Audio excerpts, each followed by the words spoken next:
You are reading from your book, which the latest book that came out April 15th, Yes. A Lady's Guide to London. So, what should Um, we know about the book and the scene that you're going to read? Okay, so this is book two in a series. The first one is The Lady He Lost. So in the first book, it followed Jane and Della. The main character of book two is Jane's best friend from book one. So in book one, there are two best friends who are sort of trying to set up a ladies' gambling club in Victorian London together. And then in book two, there's a small time jump in between the first book and the second book. The club is a little bit more established, but still in its early days. And so Della is trying to sort of prove herself because she's a bit more like the fun-loving, outgoing, kind of frivolous one, whereas Jane is like the more serious, like business oriented one. And so Della really wants to step up and help Jane to establish this gambling club. And it's very important to her. But she also feels like people don't take her quite as seriously because she has, a more like chaotic sort of personality. So I'm going to be reading from the first scene of the second chapter in this book. And in the first chapter, it's sort of just setting the stage and explaining Della has a recent plan to try and boost business in the club. She's going to approach the author of a local guidebook of London attractions and try to convince him to put her club in his book because she thinks that'll bring in new members and help their finances. So she's been corresponding with him. This is the Viscount Ashton, but he doesn't know that he's been corresponding with a woman because she hasn't given her first name. She just signs it C. Danby. He doesn't know that C stands for Cordelia. So now she's going to the first meeting with him, and chapter two is the meet cute. Classic. I can't wait for it. Lyman Price was seated before a large window in Barry's Cafe, overlooking Regent Street. It was a small but expensive establishment in Mayfair that catered primarily to ladies' luncheons at this hour of the day, though gentlemen could find good French cookery and wines for supper in the evenings. Not a place Lyman would have chosen for a meeting, but it hadn't been his suggestion. At least it wouldn't be difficult to find Mr. Danby, even if he had no idea what the man looked like. Lyman had described himself in his last letter. I'll be the one with dark hair, wearing spectacles and a brown coat. But Mr. Danby hadn't seen fit to return the gesture. He might be any of the gentlemen who passed by the window. Why am I even here? He needed to get his revisions finished and turn his draft over to his publisher so that he could return to work on his guide to Bath. The sooner he was done, the sooner he'd get his money. Mr. Danby probably didn't even have anything new to tell him. Half the time, when someone wrote about some perceived omission from the guide, it was only a neighborhood pub with stale bread and warm beer, unworthy of mention. But there had been something compelling about Danby's letters, an engaging wit that made him think his correspondent's ideas might be worth his time, and Danby had insisted that it would be simpler to explain the attraction in person. Better to take half an hour from his day than to miss something his publisher might chide him about later. A feminine voice interrupted his thoughts, her tone too cheery. Excuse me, are you Viscount Ashton? He looked up to find a lady of his own class standing before his table. She was small and plump and exceptionally pretty, with a round face and large dark eyes. Her honey-brown curls were pinned up beneath a wide-brimmed straw bonnet with a ribbon that perfectly matched her blue gingham morning gown, trimmed with French lace. She looked rather like an expensive doll, right down to the healthy flush of pink that dusted her cheeks. I'm Cordelia Danby. I wrote to you. Cordelia. The C was for Cordelia, not Charles or Colin or Christopher. Lyman blinked, as if the sight before him might transform itself if he only refreshed his eyes. I'm not what you expected, she said, mischief warming her smile. It was a look designed to charm, and it was working. I apologize, but I wasn't sure that you'd come if you realized you were corresponding with a woman. I wouldn't have. There was no brother or husband with her, nor any lady's companion. What could she mean by this? You aren't very talkative, are you? That same smile again, quite devilish. Would you mind if we walked to Hanover Square? I would sit, but... Evidently, she had no objection to meeting him alone, but dining together was a bridge too far. Forgive me, Lyman said, rising to his feet. He should have stood earlier. You surprised me, Miss Danby, that's all. Was she a miss? He didn't see a ring, and she didn't correct him, so she must be. Besides, if she had a husband, he wouldn't let her wander about town meeting strange men. A walk would be lovely, he added, setting a tuppence on the table for his tea and offering his arm as they exited Very's. She took it, settling neatly against his side. She smelled nice, slightly lemony, a tart, bright scent that seemed to match her carefree manner. He had no idea who this woman was or what gossip he might be fueling if they were seen together, but Lyman wasn't going to show more concern for her reputation than she did. She'd arranged this meeting, after all. I'm the co-owner of Bishop's, she began, the moment they crossed the street. Perhaps you've heard of us. I regret to say I have not. We're a chocolate house, exclusively for ladies. We have all the amusements one could traditionally find at a gentleman's chocolate house, such as White's, for example. Ah, a gaming hell for ladies. Whatever next? He studied Miss Danby as they reached Hanover Square, where they set down a small path that encircled the little patch of garden before the church. The sun's rays had lightened her eyes to a rich shade of toffee that contrasted with the darker hue of her thick lashes and straight brows. Her skin was smooth and flawless. She didn't look like a hellcat. She looked like any other young lady of means, remarkable only in how pretty she was.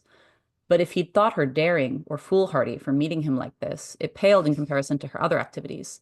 How did someone in her position end up running a gambling club? With a growing sense of unease, Lyman pondered what her business had to do with him. Surely not. But Miss Danby continued talking, confirming his fears. We're a unique venture, the only one of its kind in London, and I dare say the whole country. I think we'd make an excellent choice for a mention in your book. What presumption. Best to end this quickly before she could get carried away. Thank you for the suggestion, Miss Danby, but I don't intend to add any more gaming establishments in the next edition. But why not? Her playful manner faded, leaving real confusion in its wake. The lady wore her sentiments so openly that Lyman could read her thoughts before she gave them voice. If there's something new and interesting, you must include it. That's the whole point of releasing new editions, isn't it? Lyman held his tongue as another couple approached them. The man's gaze lingered a touch too long. Though Lyman couldn't place him, there'd been a hint of recognition on his face before he turned to murmur something in the ear of his companion. Had they recognized him? He waited until they'd gone a little further down the path before he spoke again, lest they tell all their friends they'd seen the Viscount Ashton discussing gambling clubs in the company of an unmarried lady. Miss Danby, with all due respect, it's a gentleman's guide. Why would I include a ladies' club? Some gentlemen have wives. Only the unhappy ones, Lyman replied before he could think better of it. What a terrible thing to say! Miss Danby's generous lips parted in shock, though he wouldn't have taken her for an innocent.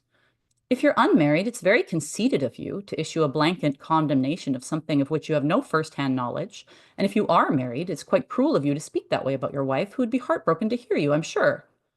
She raised one dark eyebrow, challenging him to deny the assessment. He might have said nothing. The opportunity was there, and Lyman's instinct was to take it. Better to avoid such an unpleasant conversation with a woman he barely knew. But that's not the real reason you don't want to tell her, is it? As with all things, it came back to his own selfish pleasure. There was temptation in the way Miss Danby's gaze lingered on him as they spoke, in the teasing note in her voice and the ever-present spark in her large, dark eyes. She was very pretty, and she was trying to charm him, and Lyman, bastard that he was, enjoyed it. This wasn't a mature widow, in a position to take risks with her reputation. Miss Danby was young, in her mid-20s, he would guess, and unmarried. In spite of her unconventional pastime running of a den of sin and ruin, she struck him as guileless. There was a certain childlike optimism in her speech and manners that warned him away. He would drain every ounce of goodness from her spirit if given the chance, just as he had with Ellen. Better to stamp out this spark before it could burn her. So he forced himself to say what he did next. I'm afraid you're mistaken on both counts, Miss Danby. I do have first-hand knowledge of the subject, for I am married, and I assure you that it has made me miserable. As for Lady Ashton, there's no need to worry about my breaking her heart. I accomplished the task years ago. If we were still on speaking terms, I'm sure she would be the first to tell you that no sane person should enter the yoke of matrimony. The result of this speech was exactly as he'd expected. Miss Danby stared at him as if he'd just dipped a kitten into a cup of tea and eaten it whole. Monster, her eyes said. Scoundrel. All true. And now that she knew it, Miss Danby would clutch her skirts and run back to wherever she'd come from. Her mischievous smile would never entice him again. But she didn't run. She drew a long breath and studied the scenery while Lyman tried not to dwell on the sensation of her hand upon his arm or her lemon-tart scent. Well, she said finally, I suppose when you put our club in your book, we can't count on your wife's patronage then. A bark of laughter escaped him, quite against his will. Who is this woman? Miss Danby, I admire your tenacity, but my answer is still no. A gambling club for ladies. If she ran any other sort of establishment, he would have been tempted to give in, if only to reward her persistence. But this was out of the question. It was bad enough that the men of this country brought their families to the brink of starvation and ruin on the roll of a dice. He wouldn't help Miss Danby infect the remaining half of the population with the same affliction. He knew the toll it took all too well. Come and see for yourself, she invited. I'll give you a tour of the premises, and then you can judge if it's worthy of a mention alongside White's or Brooks. You won't be disappointed. Lyman stiffened. The promise of a personal tour from a beautiful woman might have tempted him in other circumstances, but not here. She couldn't know how unwelcome her offer was. He searched for a polite excuse. I wouldn't want to frighten away all your guests. Can't be much of a ladies' club if you let me in. She flashed that smile again, an impish glimpse of white between the pink of her lips that promised something more wicked yet to come.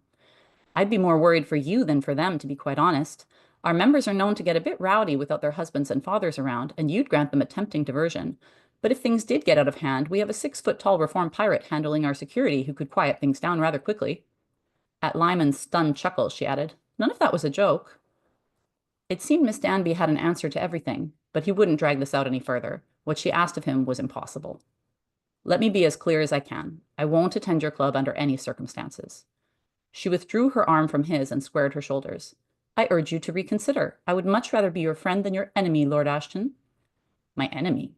Of all the absurdities that had escaped her mouth in the past quarter hour, that had to take the cake. Standing in a patch of sunlight that fell across her face, dressed in her fine clothes and barely coming to his shoulder, Miss Danby couldn't have looked any less threatening. A pampered tabby who thought herself a tiger. Yet the firm set of her jaw betrayed how serious she was. "I regret that I cannot." He almost meant it. This short acquaintance had proven Miss Danby to be an unconventional lady, one that he would have liked to know better, but that path held more danger than he could afford. He needed to finish the revisions on his book as soon as possible, with real attractions, not the thinly veiled temptation this woman offered, and collect his money. He had debts to pay, too many to count. "Very well," she finally conceded, "but you're making a mistake." With that ominous warning, Miss Danby took her leave. Lyman watched her until she was out of sight, unable to shake the feeling she had only been a strange dream. What a lovely sample. I always love a little gender reveal and how it just, shakes up the person who was expecting a different gender.